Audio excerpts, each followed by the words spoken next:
তো আজ প্রায় আমি আবার 100 বছর পর কলেজ যাচ্ছি, আর এটাই মেবি আমার লাস্ট যাওয়া।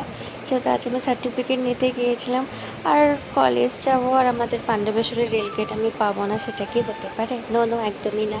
তো এই তো টুকুস টুকুস পায়ে চলে এসেছি। আনফর্চুনেটলি আমি একা গিয়েছি, মানে আমার ভাই আমার সাথে গিয়েছিল। আমার ইচ্ছে ছিল সবাই মিলে একসাথে যাওয়ার, বান্ধবী মিলে, বাট ওরা আগে একদিন এসেছিলো, সেদিন আমি আসতে পারিনি বৃষ্টির কারণে। নাহলে ইচ্ছে ছিল একসাথে সবাই মিলে আজকে লাস্ট ডেটা একটু মেমোরিজ বানানোর, বাট কিছু করার নেই।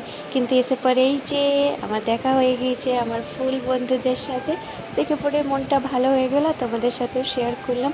এখানে একজন দাদু থাকতো, জানো তো, সেই ফার্স্ট ইয়ার থেকে দেখতাম, দাদুকে দেখতে পেলাম না, মনটা কেমন খারাপ করছিল। লাস্ট বার দেখা হয়ে যেত। আর আমাদের ইউনিভার্সিটি বরাবরই ভীষণ সুন্দর।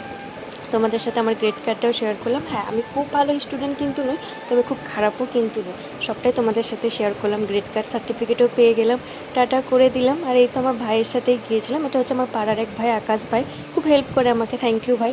যেহেতু এতটা একা মানে টোটো করে যাওয়া আসা ভালো লাগে না, সেই জন্য। আর আমি তো স্কুটি চালাতে শিখলাম না, জীবনে কিছুই পারলাম না করতে। কী আর বলবো, দুঃখের কথা তোমাদের।